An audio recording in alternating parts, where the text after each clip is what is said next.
Check 1 2 3 check 1 2 3 check 1 2 3। हाँ जी, देखिए मुल्क में आज ईद का तीसरा रोज़ है और पाकिस्तान की आवाम ईद मनाने में मसरूफ़ है, मगर कराची के अंदर आज भी आवाम जनाजे उठा रही है। इस वक्त हमारे साथ MQM सिंध असेंबली के अपोजिशन लीडर अली खुर्शीदी मौजूद हैं, इनसे जानते हैं सर ये कराची वाले कब तक जनाजे उठाते रहेंगे, कब सिंध हुकूमत जागेगी, कब यहाँ के लोगों को सुकून मिलेगा? देखें, किसी भी खित्ते के गैर मामूली हालात होते हैं ना, तो उस गैर मामूली हालात में गैर मामूली फैसले करने होते हैं।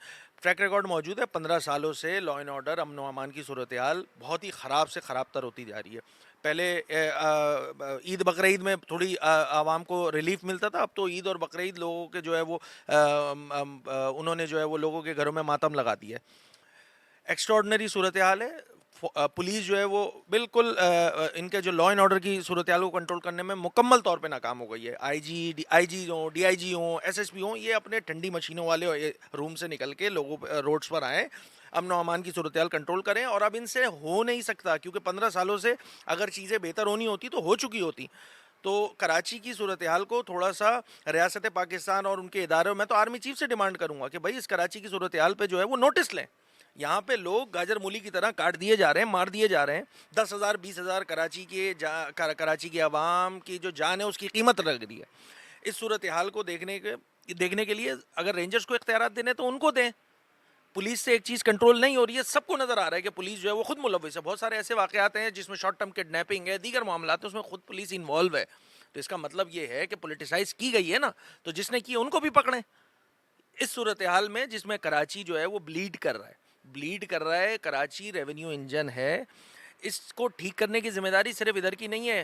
थोड़ा जुड़वा शहर के लोग भी जो है उस जिम्मेदारी को समझें और कराची वालों को जो है वो रिलीफ दें। अली भाई, कल रात को एक नौजवान शहरी तुराब को शहीद कर दिया गया। 6 माह की बच्ची थी, उसकी ईद का रोज़ था, वो ईद की खुशियां मनाने के लिए पैसे निकालने के लिए आया था। तो क्या मुतालबा करना चाहेंगे सिंध हुकूमत से? क्या ऐसे जो वाक़यात हो रहे हैं, क्या इन लोगों के सहारा क्या उनको नौकरियां दी जाएंगी या मुआवजा दिया जाएगा? जैसे लोग पुलिस में शहीद होते हैं, फ़ौज में, तो उनको मुआवजा दिया जाता है। जो कराची के 65 के करीब एक माह के अंदर शहरी शहीद हो गए, उनके लिए क्या ये मतलब कंपनसेट किया जाएगा हुकूमत की जाने से? सिंध असेंबली में हमने एक तो एडजर्नमेंट मोशन जमा करवाई है, ताकि इस पे सिरासिल गुफ्तगू हो सके कि इस मसले को मसला हो रहा क्यों और उसको हल करने के लिए क्या क्या किया जा सकता है। इसके अलावा हमारे MPAs की जानिब से कंपनसेशन की भी जो करारदाद है वो भी जमा कराई गई है कि जो जिनके प्यारे मर जाते हैं। देखिए, जो रोड पे घूम रहा है ना एक शहरी, चाहे वो फूड पांडा का राइडर हो या कोई दीगर लोग जो हैं वो बसिलसिला रोज़गार ही घूम रहे होते हैं, कोई फारिग नहीं रोड पे घूम रहा होता। अगर उस घर का कफील मर जाता है तो उसकी किफ़ालत की ज़िम्मेदारी हुकूमत अमन व अमान और जान का ख्याल तो करने में नाकाम हो चुकी है। तो जो कर सकती है कम अज़ कम वो तो करे, उनको कंपनसेट तो करे कम अज़ कम। उनके उसका यकीनन उसका ऑल्टरनेट नहीं है, बट सम हाउ उनकी किफ़ालत की ज़िम्मेदारी हुकूमत को उठाने की ज़रूरत है। और इसी सिलसिले में हमने सिंध असम्बली में भी MQM पाकिस्तान की जानिब से जो करारदाद जमा कराई है, अमन व अमान की सूरत हाल को डिस्कस करने के लिए असम्बली का फोरम मौजूद है। आएँ बताएँ क्या क्या इकदाम किए जा रहे हैं। यहाँ पर तो एक अजीब सी सूरत हाल है कि पुलिस अपनी काम करने के में मुकम्मल तौर पे नाकाम हो गई है। पुलिस, मुझे तो लगता है शायद उनकी तरफ से काम कर रही है, डाकुओं की तरफ से काम कर रही है। वज़ीर दाखिला सिंध जो है ज़िया लंजार साहब मजाका खेज किस्म का बयान दे देते हैं कि जी वो अब तो आदत पड़ जानी चाहिए कराची वालों को।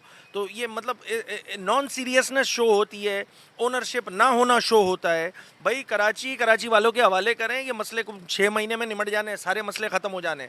एक गैर मामूली सूरत हाल है। सिर्फ 3 महीनों में लगभग कोई 60 से 65 लोग जो हैं वो लुक़मा अजल बन गए। कोई मजाक है? एक ज़माना होता था जब अमवातें होती थी तो बड़ा एक्शन होता था, मीडिया भी बड़ा शोर कर रहा होता था, ऑपरेशन होते थे दीगर। अभी क्या सबको साफ सूंघ गया? इस चीज़ को, इस मसले को सीरियसनेस के साथ देखना होगा, अदरवाइज़ इसका इनडायरेक्ट इम्पैक्ट मईशत पे भी पड़ता है। Karachi revenue engine of Pakistan है। 60 से 65% रेवेन्यू कमा के देता है वफाक को। सूबे में 95% से ज़्यादा रेवेन्यू कमा के देता है। और उस शहर के रहने वाले लोग जो हैं वो अपनी जानो माल का तहफ़्फ़ुज़ करने में नाकाम हो चुके हैं। तो क्या मैं आपके चैनल के तवज्जुह से क्या ये डिमांड करना शुरू कर दूँ कि भाई अब लोग जो है वो असला रखना शुरू कर दें, क्योंकि हुकूमत जो है और जो पुलिस है वो अमन व अमान की ज़िम्मेदारी पूरी करने में बुरी तरह नाकाम हो गई है। तो इसको समझने की ज़रूरत है हुकूमत की जानिब से भी। हाँ जी, देखिए ये थे opposition leader Sindh assembly Ali Khurshidi, जो कह रहे थे कराची को कराची के हवाले किया जाए ताकि कराची की हिफाजत की जा सके। जी।